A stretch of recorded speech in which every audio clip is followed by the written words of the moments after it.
안녕하세요. 반갑습니다.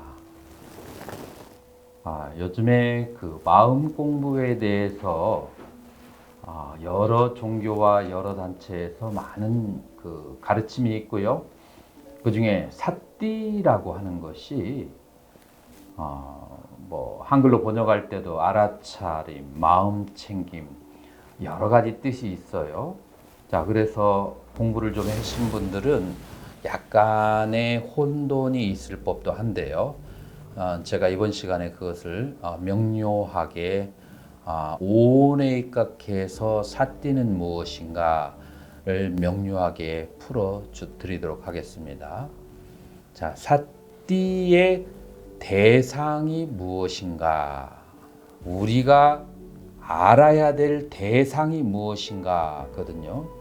그래서 부처님의 가르침 속에서 정말로 알아야 될 것은 무엇이냐면 나 자신이죠.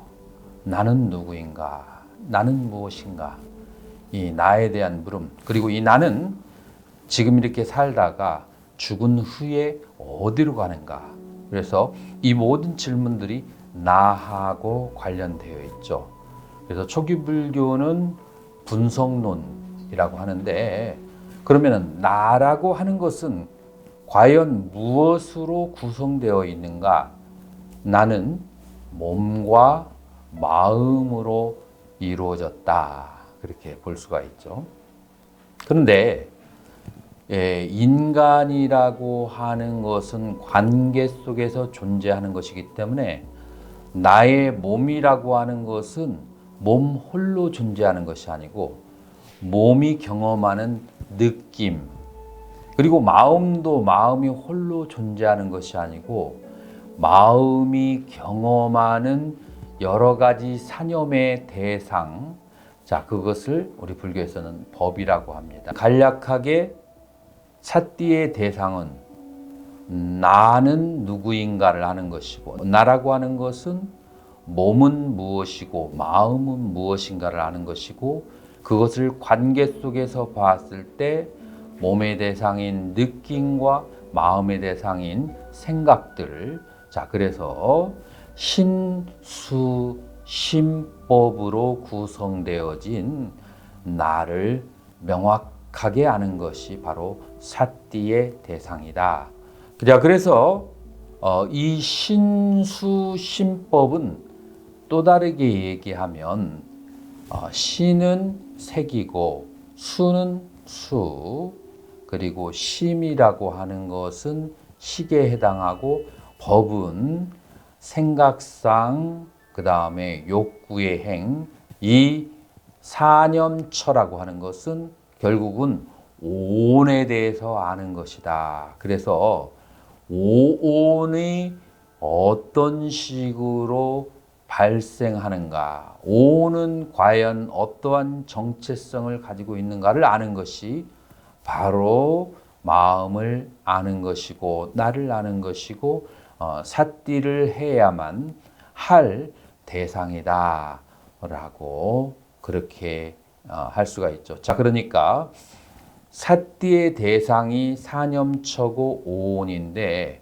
그러면은 그것에 입각해서 사띠가 무엇인가로 돌아온다면 사념처와 오온이라고 하는 것이 어떠한 모양으로 생겼는지 그 특성을 정확하게 아는 것이 바로 사띠의 모양이다. 자, 그래서 사띠는 두 가지로 이루어지는데, 하나는 사념처가 신수심법이 각각 무엇인지를 명확히 아는 것, 색수상행식의 오온이 무엇인지를 명확히 아는 것과 그 사념처와 오온이 어떤 식으로 존재하는지를 그 성질을 뚜렷이 아는데 사띠의 그런 공능, 효능, 그리고 사띠의 목적이 존재하는 것이다. 이 사띠가 그와 같은 성향을 가지고 있다는 것을 첫 번째로 그렇게 알아야만 한다라는 것이죠. 자, 그런데 우리는 이제 또 이런 것을 생각해 봐야 돼요. 대승불교권에서, 특히 한국에서 깨달음이라고 하는 것은 주로 무엇에 대해서 하느냐? 마음이 무엇인지를 깨닫는 것. 이렇게 이제 대승불교권에서는 마음의 본성을 깨닫는 것이 바로 깨달음이다 라고 그렇게 생각을 해요. 자, 그 이유가 뭐냐면 여기 우리 유식과 선종의 입장, 우리 그 한국 불교는 유식과 선종의 영향을 대단히 많이 받았는데, 자, 오온 가운데에서 색이라고 하는 물질은 수, 상, 행, 그러니까 느낌과 생각과 욕망, 그것들의 의지에서 결정되고 라고 하는데, 혹시 이 말이 잘 이해가 안 되시면 제가 보충 설명을 드릴 수가 있어요. 이 강의가 끝난 다음에 아이스크림을 먹는다. 그래서 아이스크림이 여 자리에 와 있다. 이것은 색이라고 할 수가 있어요. 가게에 있는 아이스크림을 여기까지 끌어오려면 상당한 그 힘이 필요하거든요. 그런데 아이스크림이 여기까지 오려면 그것은 내가 아이스크림에 대한 욕망이 있어야 되는 거죠. 자, 그래서 욕망이라고 하는 것은 오온 가운데 행이 되는 거죠. 그리고 내가 그러한 아이스크림을 먹고 싶은 욕망이 발생하려면은 아이스크림에 대해서 그 맛의 느낌을 좋아해야 되고, 아이스크림을 먹어도 괜찮다고 나의 이성이 허락을 해야 되죠. 물질이 현현하고 물질이 내 앞에 드러나기까지는 수상행의 동의를 받아야 되고 허락을 받아야 되고, 수상행이 추진해서 물질이 내 앞에 있는 것이죠. 그래서 여기에서 물질은 느낌과 생각, 욕망 등의 의지에서 드러난다라고 그랬어요. 자, 이것이 첫 번째 우리가 알아야 될 사실이고요. 그리고 이 수상행, 느낌과 생각, 욕망들을 우리 불교에서는 심소 혹은 색깔 있는 마음이라고 그렇게 얘기해요. 자, 그런데 이 색깔 있는 마음들은 무엇에 의지하는가 하면은 색깔 없는 마음, 바로 심 혹은 오온 가운데는 식이라고 하죠. 그 식의 의지에서 일어나고 사라지고 하는 거죠. 자, 그렇기 때문에 우리는 물질은 하나이고, 그 다음에 수상행은 또 다른 두 번째 그룹이고, 식은 다른 세 번째 그룹이다.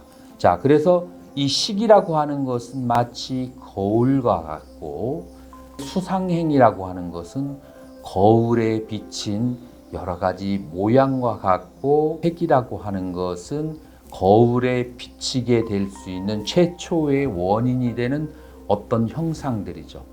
예를 들어서 여기 사람이 있다. 사람이 거울을 쳐다본다.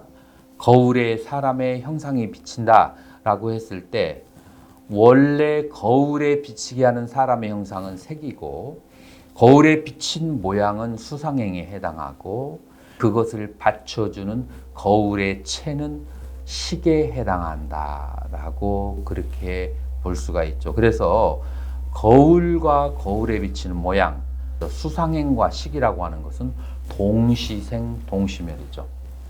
그래서 동시에 존재하게 되는 것이죠. 우리가 마음이라고 했을 때 우리는 이 마음이 가지고 있는 수상행이라고 하는 색깔 있는 마음과 식이라고 하는 그 거울과 같이 색깔 없는 마음, 이 두 가지 중에서 이 색깔 없는 마음, 거울과 같은 마음을 보는 것이 대승에서는 깨달음이 첫 번째 조건이다라고 그렇게 해요. 왜 거울과 같은 그런 형상을 받아들이나 형상이 없는 마음을 보는 것을 깨달음이라고 하느냐 하면은 이 형상이 있는 이 느낌과 생각과 욕망이라고 하는 것은 그들이 지향하는 것은 탐진치로 지향을 한다.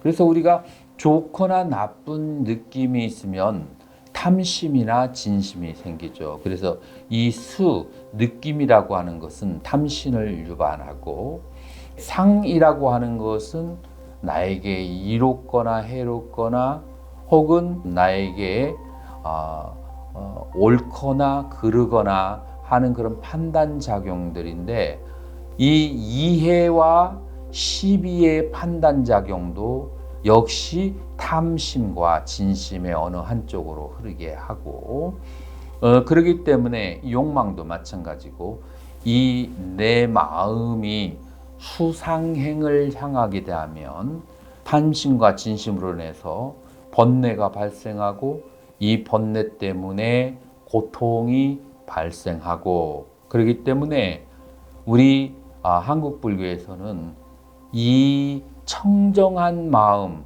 모든 것을 다 아나 모든 것에 물들지 않은 이 마음을 보는 것을 견성이라고 하고 깨달음이라고 하게 하는 거죠.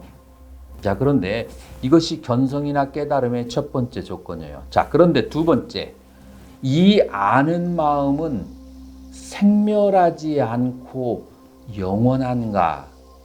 아니면 이 아는 마음은 계속해서 생멸을 하는 것인가? 다시 말해서 이 아는 마음이 자성이 있는가 없는가, 혹은 공한가 공하지 않은가 라는 두 번째 질문이 대두가 되는데, 이 아는 마음이라고 하는 것은 대상과 함께 일어나고 대상과 함께 사라지기 때문에 끊임없이 생멸하고 무상이라고 하죠.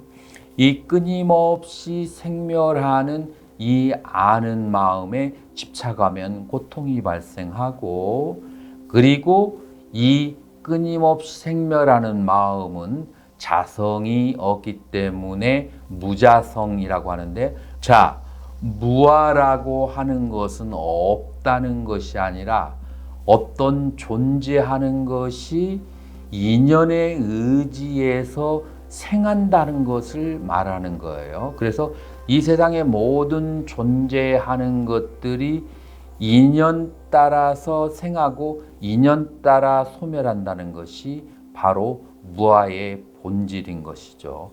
자, 그렇게 봤을 때 대승권이나 선종에서 견성이라고 하는 것은 두 가지의 이치를 터득해야 되는데, 첫 번째, 이 청정한 마음하고 오염된 마음인 수상행을 분리하는 작업. 두 번째, 이 청정한 마음도 공이고 무자성이라서 실체가 없다는 것, 이 두 가지를 아는 것을 깨달음이라, 견성이다 라고 대승권에서는 그렇게 얘기를 하죠. 자, 그렇다면 우리 초기 불교에서는 신수 신법 네 가지를 그렇게 관을 해서 그 네 가지의 본질을 아는 것을, 그것을 수행이라고 하고 사띠라고 하고 깨달음이라고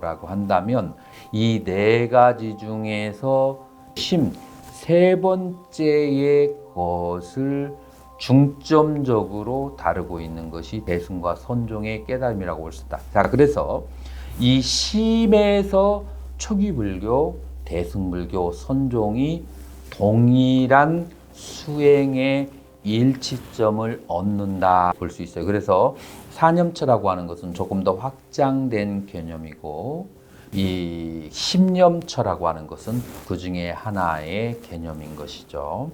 자, 그래서 우리는 또 무엇을 알 수가 있는가 하면은 청정도론에 붓다고사 스님은 이런 식으로 말해요.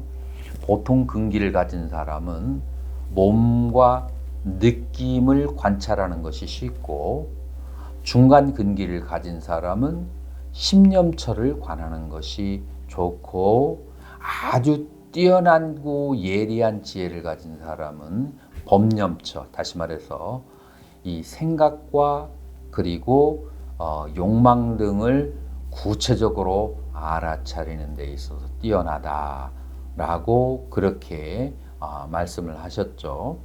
자, 뭐 하근기, 중근기, 상근기라고 그렇게 말은 하지만 더 중요한 것은 나에게 어떤 것이 더 관심이 가고 나에게 어떤 것이 집중이 잘 되는가, 그것이 가장 중요한 것이다 라고 그렇게 말할 수가 있는 것이죠.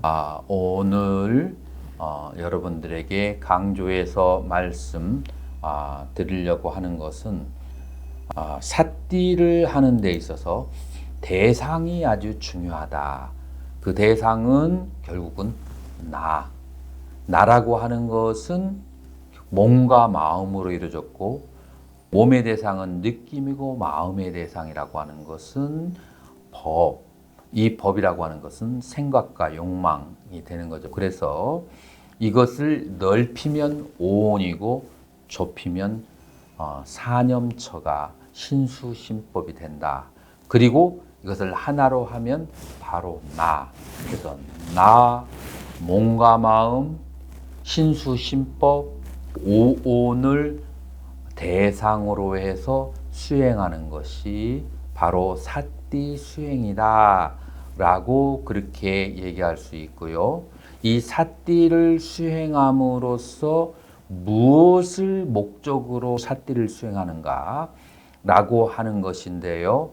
이 신수신법이라고 하는 이 네 가지 혹은 색수상행식이라고 하는 것이 여러 가지 조건에 의해서 일어나고 여러 가지 조건에 의해서 사라지다고 하는, 그러니까 우리들의 몸의 상태를 관찰을 하고 우리들의 느낌을 관찰하고 우리의 마음을 관찰하고 우리의 생각을 직접 보아서 관찰할 때 이들은 여러 가지 조건에 의해서 끊임없이 일어났다가 사라지고 일어났다 사라지고, 그것이 영원토록 계속 생멸을 거듭하는 것을 볼 때 그때 재행, 모든 형성되어진 것은 무상, 항상 생멸한다 라고 하는 것을 직접 경험으로 알 수가 있는 거죠. 자, 그래서 우리는 삿띠를 한다고 하는 것은 경험하는 지혜를 말하는 거예요. 우리 경험지를 수혜라고 그렇게 얘기하죠. 닦아서 얻은 지혜. 그러나 지금 여러분들이 저에게 강의를 듣는 것은 문혜, 들어서 얻은 지혜라고 하고, 그것을 이치에 맞게 사유하는 것을 사혜라고 하죠. 그래서 문혜를 통해서 제가 말하는 것을 듣고 여러분이 생각하는 이성에게 호소해서 이성이 납득이 되었을 때, 사회가 되었을 때 이 사람은 ready to go, 준비가 된 거죠. 준비가 되었을 때는 삿띠 수행을 한다라고 얘기하는 것은, 요즘에 윗바사나 수행을 한다라고 얘기하는데 사실은 윗바사나는 그 결과지, 실제 수행하는 것은 삿띠빠타나, 삿띠에 대해서 수행을 하는 거예요. 삿띠의 수행을 해서 윗바사나, 꿰뚫어 아는 지혜가 발생하는 거죠. 그건 결과예요. 이 삿띠 수행을 한 결과가 되는 거죠. 오온이라고 하는 것이 무상하다라고 하는 것을, 그것은 계속해서 발생하고 소멸하는데 조건 따라 발생하고 조건 따라 소멸한다는, 인연 따라 발생하고 인연 따라 소멸한다는 것을 아는 것이 바로 삿띠의 대상과 삿띠의 목적이라고 할 수가 있죠. 자, 인연 따라 발생하고 인연 따라 소멸한다는 것을 알게 되면 모든 존재하는 것은 아주 빠른 속도로 생멸을 하는데 그 생멸하는 것을 영원하기를 바라거나 항상 하기를 바라거나 그것이 사라지는 것을 싫어하거나 하는 그런 집착을 가지고 있다면 고통은 필연적이다라고 하는 것을 체험적으로 느끼게 되는 거죠. 자, 이것은 재행계고라고 해요. 모든 조건 지어진 것을 집착하면 괴로움은 필연적이다라고 하는 것인데 그 이유는 내가 집착하는 그 대상이 양파 껍질과 같아서 속살이 없는 실체가 없는 제법이 무아이기 때문에 이런 현상이 오는 거죠. 삿띠를 통해서 우리가 얻어지는 결과는 무엇인가? 재행무상, 재행계고, 재법부화라고 하는 삼법인을 체험을 통해서 아는 수혜, 닦아서 얻는 지혜를 안다는 것이죠. 자, 이것으로 우리는 삿띠의 대상과 그 삿띠의 결과에 대해서 여러분들에게 말씀드렸고, 이제 구체적인 것에 대해서 다음 시간에 여러분과 함께 공부하도록 하겠습니다. 동글하십시오.